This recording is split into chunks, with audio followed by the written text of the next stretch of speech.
কৃতজ্ঞতা জ্ঞাপন কৰিছো গুৱাহাটী বিশ্ববিদ্যালয়ৰ সন্মুখত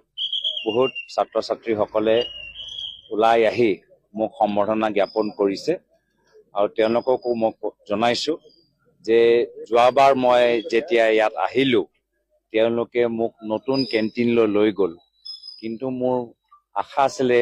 যে এবাৰ মই মেঘালয়ত সোমাই একাপ চাহ খাম তো মই তেওঁলোকক সেইটোৱে কৈছো যে আজি সময় নিমিলিলে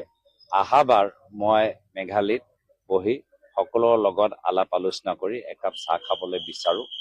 আৰু যুৱ প্ৰজন্মৰ উচ্চ শিক্ষা ক্ষেত্ৰত যথেষ্ট সমস্যা ইউনিভাৰ্চিটি কাৰিকুলাম ইউনিভাৰ্চিটি পৰীক্ষা লেবৰেটৰী ৰিচাৰ্চ PhD এই ক্ষেত্ৰত ৰিচাৰ্চ ফেলোশ্বিপ ষ্টাইপেণ্ড বিভিন্ন সমস্যা আছে কিন্তু আমি দেখা পাইছো যে উচ্চ শিক্ষা ক্ষেত্ৰত আজি বৰ্তমান কেন্দ্ৰ চৰকাৰে কেনেদৰে হেমাহি কৰিছে যাৰ ফলত নিট পৰীক্ষা মেডিকেল পৰীক্ষা যিকোনো পৰীক্ষাই হওক ল'ৰা ছোৱালী কিমান আজি অসুবিধা হৈছে এইখিনি কথা পৰৱৰ্তী সময়ত আমি আলোচনা কৰিম লগতে বৰ্তমান অসমত যিদৰে কা আইন ৰূপায়ণ কৰিবলৈ বিচাৰিছে তাৰ বাবে আমি তীব্ৰ ভাষাৰে গৰিহণা দিছো এয়া বৰ্তমানৰ মুখ্যমন্ত্ৰী হিমন্ত বিশ্ব শৰ্মা ডাঙৰীয়াৰ অহংকাৰ আৰু প্ৰাক্তন মুখ্যমন্ত্ৰী সৰ্বানন্দ সোণোৱাল ডাঙৰীয়াৰ বিফলতাৰ উদাহৰণ ৰাইজে বিচাৰিছে বাস্তৱ সমস্যাবোৰ সমাধান হওক এতিয়া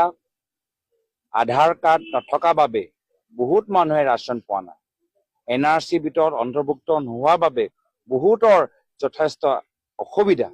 কিন্তু এইখিনি মানুহক সহায় কৰাতকৈ বৰ্তমান চৰকাৰ আজি কা আইন বলবৎ কৰিবলৈ বিচাৰিছে আমি বিচাৰিছো যে আজি আমাৰ অসমৰ ভিতৰত জন্ম হোৱা বঙালী মানুহ আজি তেওঁলোকে NRC ভিতৰত সোমাই নিজকে চিনাকি এজন ভাৰতীয় নাগৰিক হিচাপে দিয়ক কিন্তু এইখন চৰকাৰ কা আইন জৰিয়তে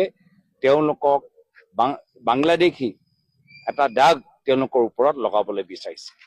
যিসকলৰ আজি অসমত জন্ম হ'ল অসমীয়া ভাষা শিকিছে আজি আমাৰ বিভিন্ন সমাজত উচ্চ স্তৰত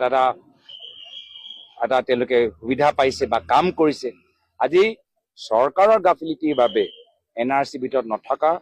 সত্ত্বেও আজি NRC ভিতৰত সোমাবলৈ চেষ্টা কৰিব লাগে কিন্তু এইখন চৰকাৰ কা আইন জৰিয়তে তেওঁলোকৰ ওপৰত আজি বাংলাদেশী এটা দাগ লগাবলৈ বিচাৰিছে আমি তাৰ বাবে এখন চৰকাৰৰ নীতি নিয়ম ওপৰত আজি আমি বিভিন্ন কাৰ্যসূচী হাতত ল'ম এটা সিদ্ধান্ত আমি লৈছো আজি ইয়াত গোটেই বিভাগটোৱে মুখ্যমন্ত্ৰীয়ে চাইছে কোনটো বিভাগে এজন মন্ত্ৰীয়ে চাইছে শিক্ষা বিভাগো মুখ্যমন্ত্ৰী চাইছে স্বাস্থ্য বিভাগো মুখ্যমন্ত্ৰী চাইছে PWD বিভাগো মুখ্যমন্ত্ৰী চাইছে গোটেইবোৰ বিভাগে মুখ্যমন্ত্ৰী চাইছে তো সেইকাৰণে বেলেগক দুখ দি কি লাভ আছে তেওঁলোকৰ ওচৰত ক্ষমতা নাই সুবিধা নাই তো ইয়াতে আজি মুখ্যমন্ত্ৰীৰ দায়িত্বটো ল'বই লাগিব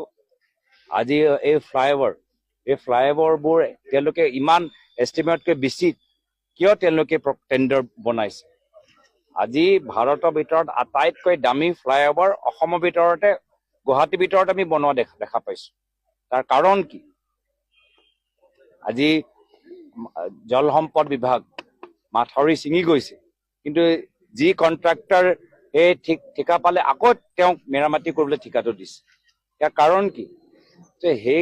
আজি গৃহ বিভাগত কোনোবাই যদি এজন ছাত্ৰীয়ে যদি কবিতা লিখে এই পুলিচে গৈ এই ছাত্ৰীগৰাকীক জেললৈ পঠাই দিয়ে কিন্তু যেতিয়া কয়লা মাফিয়া কোনোবা চলাই আছে ড্ৰাগছ মাফিয়া চলাই আছে তাত গৃহ বিভাগৰ কোনো পদক্ষেপ আমি দেখা পোৱা নাই